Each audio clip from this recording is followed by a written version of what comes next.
ek wil vanmôre vir ons lees uit Hebreërs 4 vers 15 en 16. Kom ons lees saam. Hebreërs 4 vers 15 en 16 en die teks sal op die skerm bly vir die duur van die boodskap. Daar staan hierdie woorde: want ons het nie 'n hoëpriester wat nie met ons swakhede medelee kan hê nie, maar een wat in alle opsigte versoek is, net soos ons, maar sonder sonde.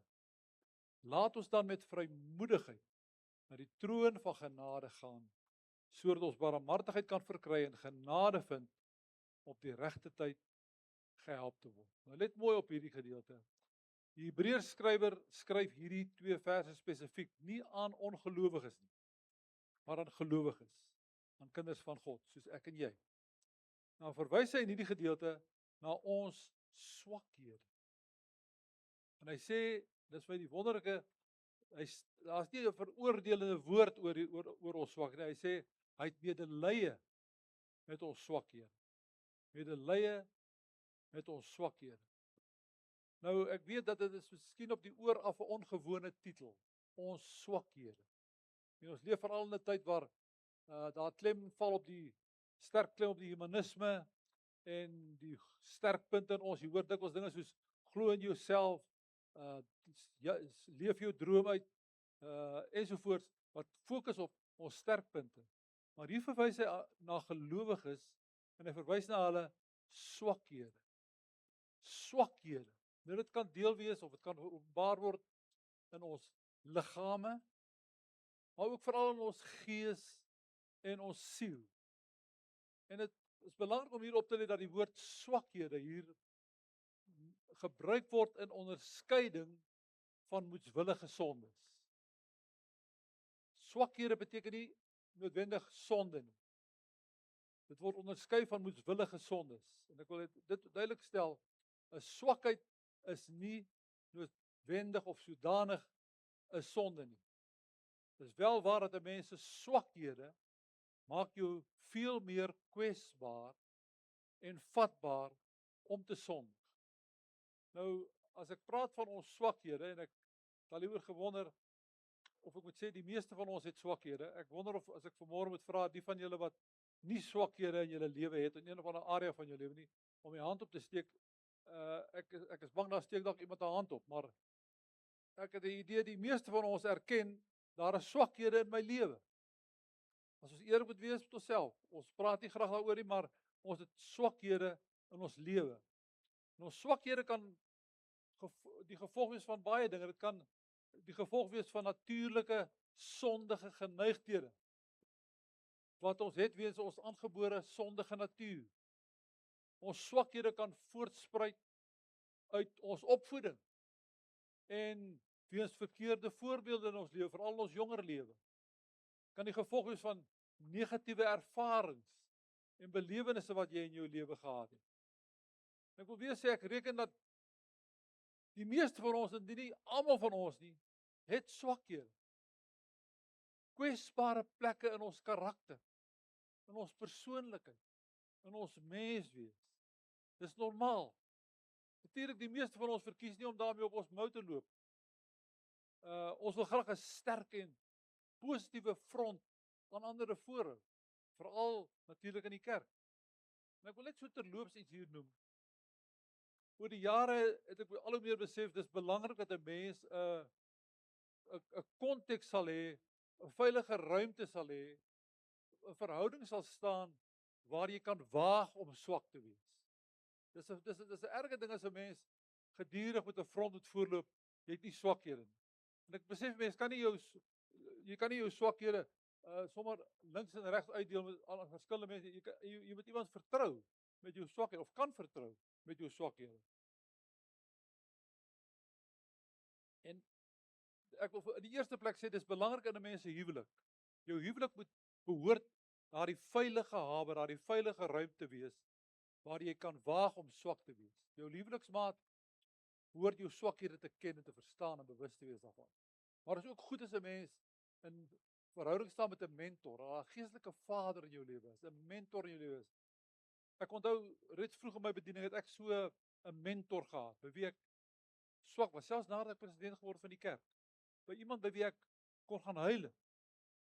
Wat my geken het, wat my tekorte, my kwesbaarhede, my stryd en my mislukkings geken het.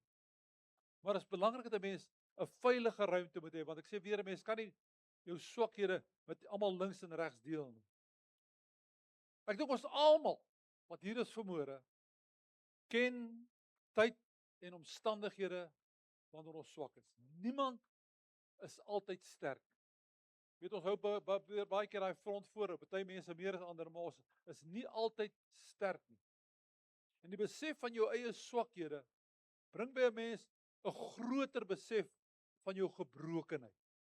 En dit help 'n mens om meer nederig te wees.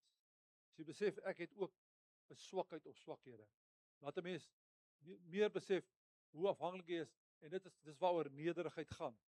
Die alternatief, as 'n mens nie daardie erkenning teenoor jouself kan maak, ek het ook 'n swakheid of swakhede nie. Die alternatief is dat 'n mens baie keer so 'n persoon sal kry wat agter die deur staan en die splinter in ander mense oë gaan soek en kry. Staan self agter die deur omdat hy self nie sy swakhede erken en wil werk maak daarvan nie. Die besef van ons swakhede, dis baie belangrik. Bring ook meer begrip en deernis en minder veroordeling vir ander wat sukkel en struikel. Dit gee vir ander mense wat ook met hulle swakhede stry, meer vrymoedigheid om met ons eerlik te wees oor hulle eie worstelinge. As ons deernis en begrip het vir mense se swakhede, terwyl ons veral bewus is van ons eie, kyk ons nie na ander mense uit die hoogte met 'n veroordelende hart nie, en word 'n mens meer toeganklik vir die sulkens. Dit ek so dikwels in my lewe gekry as ander mense weet jy worstel ook met 'n probleem of met die probleem, sal mense baie keer makliker hulle harte oopmaak teenoor jou. Na jou toe kom en met hulle stryd deel. As jy hier too high to come by is en jy skep 'n indruk van ek het nie probleme en ek het nie worstelinge, ek het nie stryd nie, ek misluk nie. Mense maak nie maklik hulle hart oop teenoor mense wat so 'n soort van 'n Superman volmaakte mense, maar mense wat eerlik en eg is rondom hulle eie worstelinge. Sulke mense word baie toegankliker vir ander mense. Nou dis opmerklik as jy deur die Bybel gaan, dat die belangrikste Bybelfigure van die Ou Testament tot die Nuwe Testament het nie net uitgemunt in hulle geloof en hulle gehoorsaamheid en hulle heldedade nie, maar ook in die feit dat hulle ook swakhede gehad het. En ek wil nie nou in detail daarop ingaan nie, maar jy kan begin van Adam af, reg deur die Bybel gaan. Daar's amper nie 'n prominente figuur in die Bybel wat jy nie teekom wat ook met sy eie mislukkings geworstel het, wat ook nie gefaal het in hulle eie swakhede nie. Dis belangrik dat mense nie daar agter sal skuil met jou eie swakhede en jou sonde daardeur wil regverdig nie. Byvoorbeeld, dis nie reg te sê as jy self 'n oorspelige lewe lei. Jy sê ja, maar Dawid het ook oorspel gepleeg. Ons moet nooit agter ander mense, veral Bybelfigure se swakhede en struikelinge skuil as regverdiging vir ons eie mislukkings en ons eie foute nie. Dit help 'n mens egter om weer op te staan as jy geval het en te streef na oorwinning deur die genade en die krag van die Here. As jy besef, groot mense, groot Bybelfigure het ook geworstel, het ook soms gefaal, het ook swakhede gehad. Ek wil weer sê daar's omtrent nie 'n prominente Bybelfiguur waarin jy kan dink wat nie ook met swakhede en mislukkings te doen gehad het. Natuurlik die een uitsondering is Jesus. By hom sal jy geen swakheid vind nie. Die Bybel sê ook hy was sonder sonde. Dis die verskil tussen Jesus en ek en jy. Ons het ons swakhede te maak vanuit 'n sondige natuur wat geneig is daartoe. Jesus hy sê spesifiek hy was sonder sonde. Hy het geen swakhede gehad nie. Miskien, ek het al gewonder, miskien was Henog ook 'n ander figuur wat nie 'n swakheid gehad het en wil hy met God gewandel. Maar ons weet nie. Maar verder deur die Bybel, en ek kan name noem, ek wil nie op hulle detail ingaan nie, maar Adam, Noag het 'n swakheid gehad. Dink net wat gebeur direk na die sonvloed. Abraham met al sy gehoorsaamheid wat eendag 'n plek kom waar hy bereid is om sy eie vrou as dit ware beskikbaar te stel vir koning Abimelech en Gerar. Isak sy seun het dieselfde gedoen met sy vrou Rebekka. Jakob het op 'n bedrieglike wyse sy broer se eerste geboortereg as het ware gesteel. Moses wat so 'n prominente rol gespeel het, was ongehoorsaam aan God gewees. Maar daar's 'n paar persone wat ek spesifiek wil wys na swakhede wat tot hulle sonde aanleiding gegee het. Ek het verwys na Dawid. Dis baie duidelik in die Bybel dat Dawid het 'n swakheid gehad vir vroue. As jy dink aan die storie met Batsheba. En sy seun Salomo dieselfde met sy grootmas as vrou en die groot ding is nie soveel net soseer die baie vroue wat hy gehad het, maar die feit dat die Bybel spesifiek sê sy vroue het gemaak dat hy afgewyk het van God. So daar was 'n swakheid by Dawid en Saul en dit was spesifiek gewees in terme van hulle liefde vir ander vroue en te veel vroue. Veral in ons tyd het dan nou weer nie so baie as van die advokaat wat nou voel dat een vrou is nie genoeg nie. Dink aan Elia, waarskynlik die grootste profeet in die Bybel. Maar dit lyk asof hy 'n swakheid gehad het met depressie.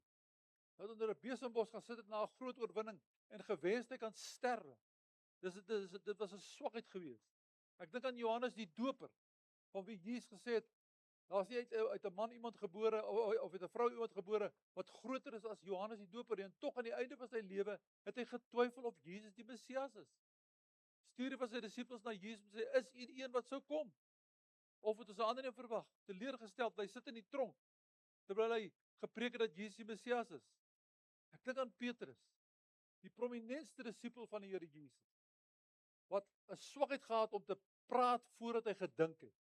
En sy mond hom meer as een keer die moeilikheid gebring. Veral toe hy daardie aand voor Jesus se teregstelling gesê het, julle sal almal nie verloon, ek sal nie verloon nie. Hy het te gou gepraat, te maklik gepraat voor hy gedink het. En ek het nogal hierdie week baie gedink aan Paulus. Die man wat die meeste briewe of boeke in die Bybel geskryf het. Jy weet, hy het ook 'n swakheid gehad. Jy kan daarvan gaan lees in 2 Korintiërs 12 vers 7. Daar praat hy van 'n doring in sy vlees, maar dit was nie sy swakheid nie. Hy sê, sodat ek my nie sou verhef nie. Want dit lyk asof Paulus as gevolg van die besondere openbaring van die Here ontvang en die besondere manier wat die Here hom gebruik het, dat hy geneig was tot 'n arrogansie, tot 'n verwaandheid, tot 'n selfverheffing. Hy sê sodat ek my nie self sou verhef nie, is my 'n doring in die vlees gegee, 'n engel van Satan wat my in die vuis in die gesig slaan. So selfs Paulus het 'n swakheid gehad, 'n geneigtheid tot verheffing, selfverheffing, tot hoogmoed. En die Here het toegelaat dat hy hierdie demoniese aanslag op sy lewe, wat dit ook al was, of dit liggaamlik of iets anders was, dis nou nie ter sprake nie. Feit is, dit was nie dit was nie die swakheid nie. Die swakheid was sy persoonlike geneigtheid tot arrogansie. En in ons eie lewe, broers en susters, dink so 'n bietjie oor jou eie lewe. Party van ons sit met sondige geneigthede. Geneigd om om tot sekere sondes oor te gaan. Swakhede waarmee ons soms worstel en waar ons menslike sondige natuur soms die oorhand kry. Ons sit met dinge waarin ons altyd dikwels gereeld faal. Ek wil dit nie doen nie. Ek wil nie so wees nie, maar as jy jouself kry, dan het dit weer gebeur. Areas in ons lewe waar ons meer vatbaar is vir versoekings en verslawings. Die sielkunde praat van disposisies. Hulle sê mense is predisponeer, geneigdheid. Almal het nie 'n geneigdheid tot verslawing nie. Party mense word gebore met 'n natuurlike geneigdheid om verslaaf te word. Beteken nie hulle gaan verslaaf word nie. Dit kan alkohol wees, dit kan dwelms wees, dit kan pornografie wees, dit kan ooreet wees. Maar party mense word gebore met 'n geneigtheid. Dit beteken ek sê weer nie jy gaan of jy moet verslaaf word nie, maar die kans dat jy verslaaf kan word is groter as by die deursnee persoon. En dit is baie belangrik dat dit 'n gedagte sal hou. Moenie skuil agter die ding ek is nou maar so gemaak nie. Ek is nou maar so nie. Dit neem nooit jou persoonlike verantwoordelikheid weg nie. Jy het steeds die reg tot keuse. Maar baie van ons sit met hierdie natuurlike disposisie. En dan dinge soos die feit dat ons baie keer worstel met twyfel. Jy het soveel gebid oor iets. As jy dink aan Johannes, die Doper, die grootste uit 'n vrou gebore, wat op 'n stadium getwyfel het, is Jesus regtig die Messias? Petrus, wat op die water geloop het en Jesus sê vir hom, waarom het jy getwyfel toe hy gesink het? Ons worstel met twyfel. Ons wil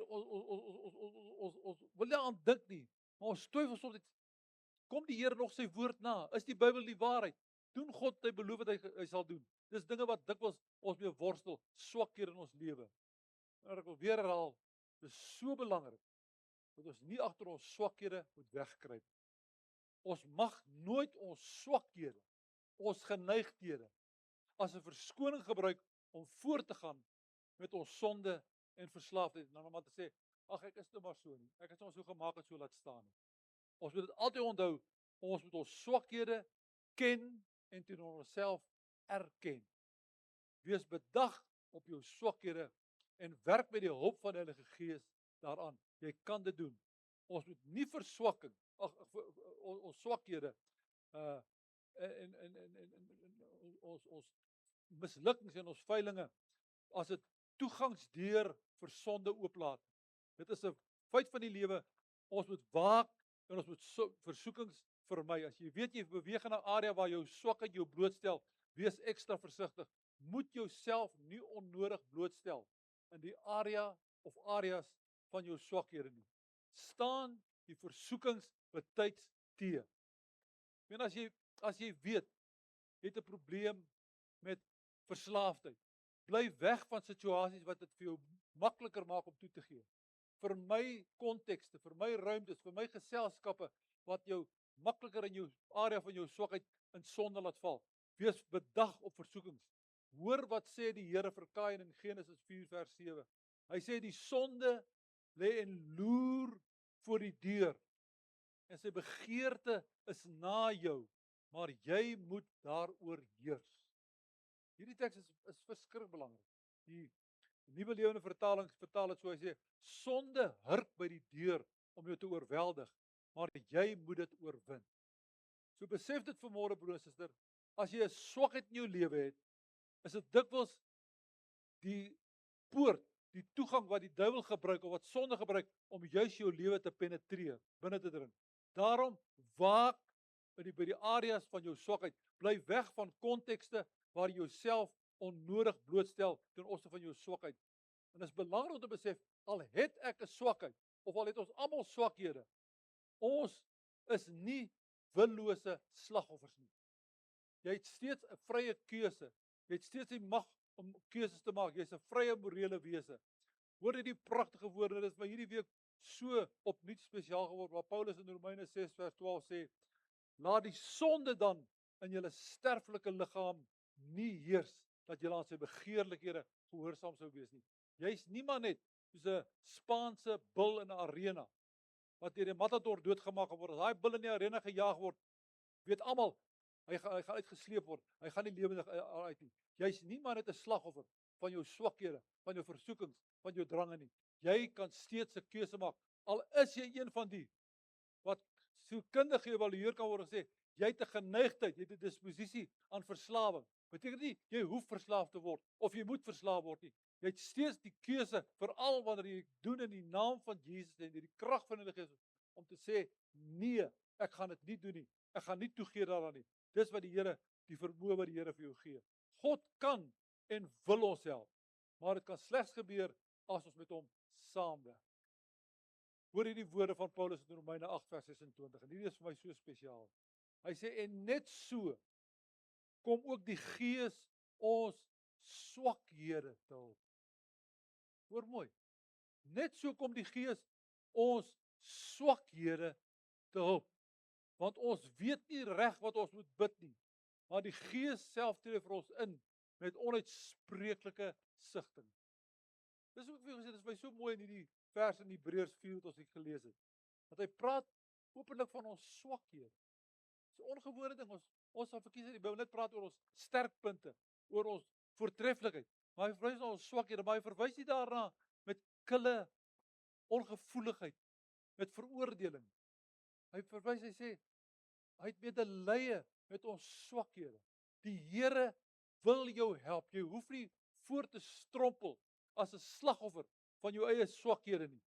Jesus sit nie onversteurbaar op die troon. En ek wil hierdie net vir 'n oomblik by jou stil staan. Ek het een oggend hierdie afgelope week het ek gedink oor hierdie vers waaroor ek wil praat. Ek sê, Here, U is so groot, U is so almagtig. U sit op die troon. U beheers die heelal. Daar's soveel dinge wat U hanteer. Dit lyk asof U onversteurbaar is. Onverstoorbaar is. Maar hier sê die Bybel dat Jesus het medelee. En ek wil graag oor hierdie woord net 'n paar gedagtes wissel oor hierdie woord medelee. Die Griekse woord is sympatheo. Jy kan aflei daarvan waarvan die woord simpatie vandaan kom. Sympatheo. En die woord sympas, is eintlik twee woorde. Sym beteken saam en patheo beteken om te lei. Hy sê die Here het sympatheo met jou swakhede. Met ander woorde, eintlik is die woord medelee 'n pragtige woord. Mede, saam, leie. Hy lei saam met jou. Dis 'n geweldige gedagte, is dit nie? Dat die groote almagtige God, Jesus wat aan die regterkant van die Vader sit op sy troon, dat die Bybel sê dat 'n individuele gelowige se swakhede het hy mee saam, hy lei saam. Hy voel saam met jou. En ons weet in die eerste plek, Jesus het ons swakhede aan die kruis gedra. Hy het aan die kruis fisies, prakties uitvoering gegee aan hierdie medelyde. Hy het saam gelei, jou swakheid, my swakheid. Hy het aan die kruis daarvoor gelei. Hy het gesterf daarvoor. Sy hele bediening is gekenmerk aan medelee. Hy huil saam met mense by 'n graf daar in Betanië. Hoeveel keer in die evangelie sal dikwels steek ons lei die woord gebruik, hy sê, en hy toe hy die skare sien of toe hy iemand sien wat melaats of wat 'n vroutjie wat in mekaar getrek is, hy het hulle innig jammer gekry. Jesus se hele bediening het gespreek van saam lei. Hy voel saam. Hy staan nie kil en koud en afgetrokke van jou swakheid nie. Hy staan nie veroordelend teenoor jou swakheid nie. Hy lei saam met jou, hy voel saam met jou en hy het in die praktyk van die kruis het hy gaan lei vir my en jou swakhede. Daarom kan hy sê hy het medelee met ons. En selfs as ons gefaal en gesondig het, soos talle helde in die Bybel, sal hy ons nie afskryf en ons sonde los nie. En nou broer en suster, net vir 'n oomblik, wil ek hê jy moet dink aan jou eie lewe. Soos ek aan my eie lewe hierdie afgelope week baie gedink het, aan my eie swakhede, my eie tekortkominge. Dit is vir my absoluut hierdie week so wonderlik om te besef, Here, as ek veral vers 16 lees, wat sê U oor my swakhede? Hy sê daarop sê in vers 16, laat ons dan met vrymoedigheid, ek en jy met ons swakheid, ek en jy met ons gebrokenheid, met ons mislukkings, met ons feilinge. Hy sê laat ons dan met vrymoedigheid na die troon van veroordeling gaan. Na die troon van wraakgerig gaan. Nee, die troon van genade. Laat ons dan, ek en jy met ons swakhede, waarmee Jesus saam lei, wat hy so intens vir hom aantrek, dat hy gesterf aan 'n kruis.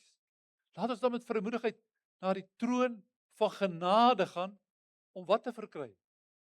Sodat ons barmhartigheid kan verkry, en genade mag vind, om op die regte tyd gehelp te word. God kan my en jou, hy wil my en jou help. Daar's genade, en ek is so dankbaar, dat ek vanmôre vir jou as medegelowige kan sê, ons hoef nie onsself te flous, en te bedrieg, en veral nie dink ons kan die Here 'n rad voor die oë draai nie. God ken ons. Hy ken my swakheid. Hy ken my mislukkings. Hy ken my geneigthede. Hy ken my gebrokenheid. Dawid met sy swakheid vir vroue, toe die profeet hom konfronteer, het hy dit onmiddellik erken. En as jy Psalm 41 lees, het hy na die Here toe gegaan en sê, Here, neem die gees tog nie vir my weg nie. Ons sondig moet hierop. Hy het berou gehad. Ek wil nie wegkruip agter Dawid se swakheid nie. Maar dit gee my moed in my eie gebrokenheid, my eie foute, my eie mislukkings. Te weet dat Dawid na so erge sonde van oorspel en moord, dat hy na God toe gekom het met berou, en die Here het hom vergewe, en selfs daarna nog, noem die Here vir Dawid 'n man na sy hart. Wat 'n God, wat met ons swakhede medelee het, wat saam lei, en vir jou sê, kom, met jou swakheid, na die troon van genade. Die ongeredde, die onberouvolle gaan nie voor 'n troon van genade eendag staan, hy gaan voor 'n oordeelstroon staan. Maar ek en jy wat ons hoop en ons oë vestig op Jesus, sê hy, my troon is nie vir jou 'n oordeelstroon nie. Dis 'n troon van genade. Daar vind jy barmhartigheid en genade om op die regte tyd gehelp te word. En ek het so half 'n idee vanmôre dat vir meer as een persoon in hierdie kerk by die Heilige Gees vanmôre in liefde sy vinger lê op die swakheid in jou lewe, die gebrokenheid in jou karakter, in jou persoonlikheid, in jou menswees. Die Heilige Gees vanmôre vir jou wil genade gee. Daar sê hy, ons weet nie reg wat te bid nie, maar die Gees tree vir ons in, onuitspreeklike sigtinge vir ons swakhede. En ek wil vanmôre daardie geleentheid skep en ek glo die Here gaan vanmôre mense help om hulle swakhede in die naam van die Here agter te laat. En daar is altyd 'n persoonlike verantwoordelikheid. Ons kan net sê, Here, U moet dit wegvat nie. Ek moet keuses maak. Die sonde lê vir jou en loer voor die deur. Moet jouself nie blootstel nie. Moenie sonde tart nie. Jy weet, Jesus het nie swakhede gehad nie. Maar daar was 'n geleentheid toe hy fisies swak was. Toe hy kwesbaar was. Toe hy 40 dae in die woestyn gevas en gebid het en naderhand weer honger geword het, sê die Bybel. En wat was die eerste ding waarmee die duiwel hom versoek? In die area van sy swakheid, hongerte. Hier is klippe, maak van dit brood. U kan dit mos doen. Maar wat het Jesus na die woord gesê? Daar staan geskrywe. So daar's altyd 'n menslike verantwoordelikheid. Moenie dink jy kan maar net terugsit en nie jou deel doen nie. Die Here wil saam met jou werk. Hy wil jou help.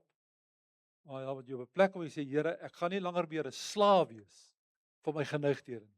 Ek gaan nie meer toelaat dat die duiwel my swak plekke uitbuit nie. Ek gaan 'n stand neem. Ek gaan dinge vermy. Jy weet, daar's baie dinge wat ons nie net moet weerstaan nie, maar ons moet dit vermy. Paulus sê vir jong Timoteus, hy sê as dit oor die begeerlikhede van die vlees gaan, hy sê, jy man van God, vlug weg daarvan. Vlug weg daarvan. Daar's dinge wat jy liewer voor kan wegvlug. Moenie gaan speletjies speel in die areas van jou swakhede. Moenie die duiwel 'n kans gee om tart. Jy gaan dalk tweede kom. God wil my en jou help. Maar hy verwag van jou en my dat ons 'n stand neem, jou eie wil in harmonie met sy wil sal bring. En ek wil vanmôre daarvoor bid. Kom ons gaan 'n oomblik ons hoofde buig in gebed. As jy vanmôre hier sit, en hoor mooi wat ek vir jou sê. Die Heilige Gees het vanmôre deur die woord sy vinger gelê op jou swakhede. Jy het miskien in die verlede ontken, dalk nie besef nie, dalk vermy jy dit. Maar jy besef vanmôre jy het ook 'n swakheid. Dalk is dit aangebore. Dalk kom dit uit jou kinderdae uit. Dalk is dit die resultaat van dinge wat in jou lewe gebeur het, verhoudings verbroken het, maar jy het 'n swakheid, jy het 'n geneigtheid. En jy weet, dit het jou in die verlede die moeilikheid gebring. Trouwens, hier's van julle wat dalk hier sit wat vanmôre sê, ek wil nie so wees nie, ek wil nie dit doen nie, ek wil nie dit sê nie. Maar as ek kry, kan ek myself nie help nie. Dis nie heeltemal waar nie. Met die krag van die Here kan jy gehelp word. As jy vanmôre wil sê, Here, ek wil vanmôre bid, dat U ook nie net simpatie sal hê, medelee sal hê my swakheid nie, maar ek wil vra, dat ek in U verborge sal wees, dat U my sal help, om hierdie swakheid in my lewe te vermy. Nie net te onderdruk nie, maar te oorkom, en oorwinning te belewe, in die naam van die Here Jesus.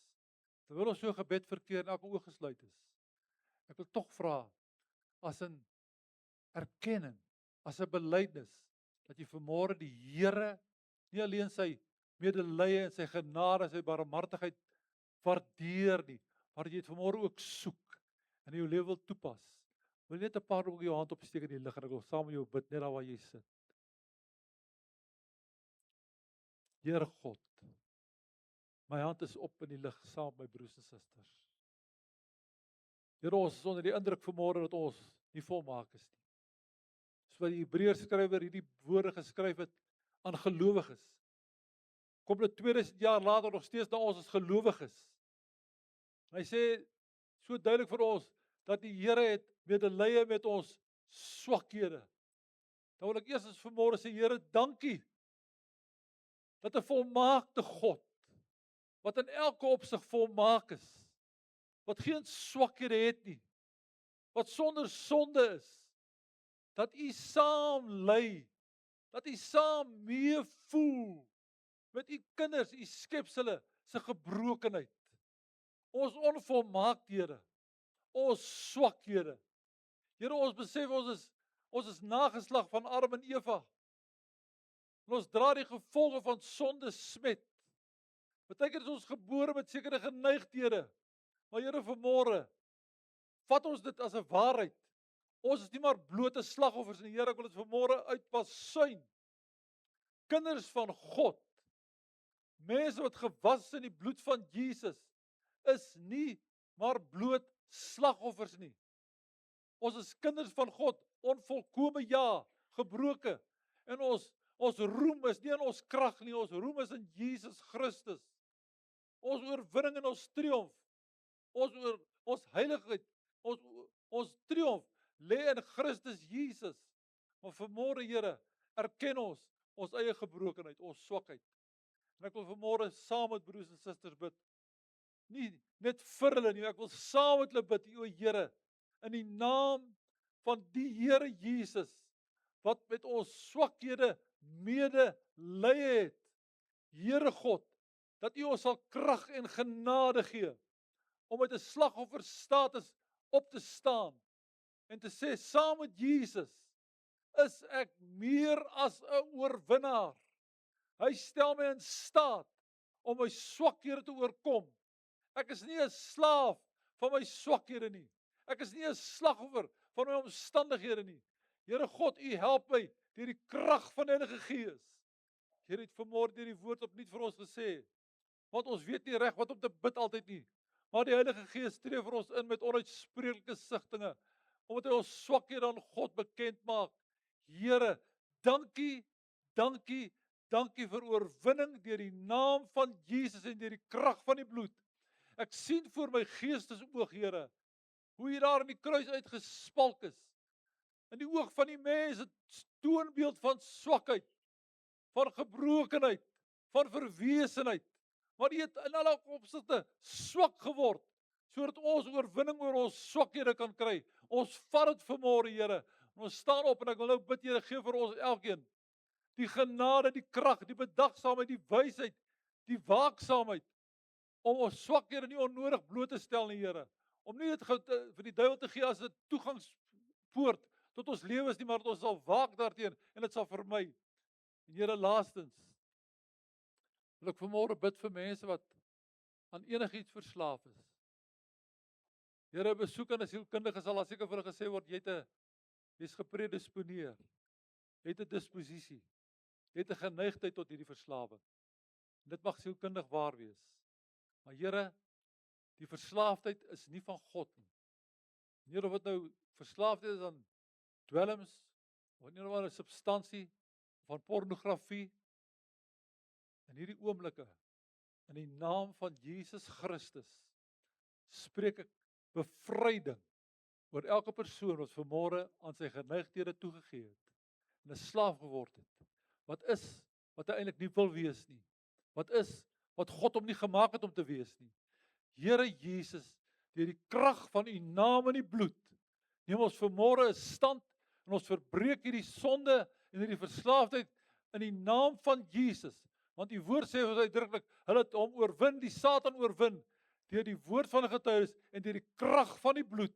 Here, daar's geen verslaafdheid wat U nie kan verbreek deur die krag van die bloed nie, want U het saam met ons gelei en het vir ons oorwinning gebring deur U lyding aan die kruis. En ek dank U daarvoor vanmôre in die naam van ons koning en Here Jesus Christus. Dankie, Here. Ons kom na die troon van genade. Ons vind barmhartigheid en genade op die regte tyd gehelp te word. En ek glo, Here, vanmôre was die regte tyd vir meer as een persoon nie teenwoordig. Amen. Amen.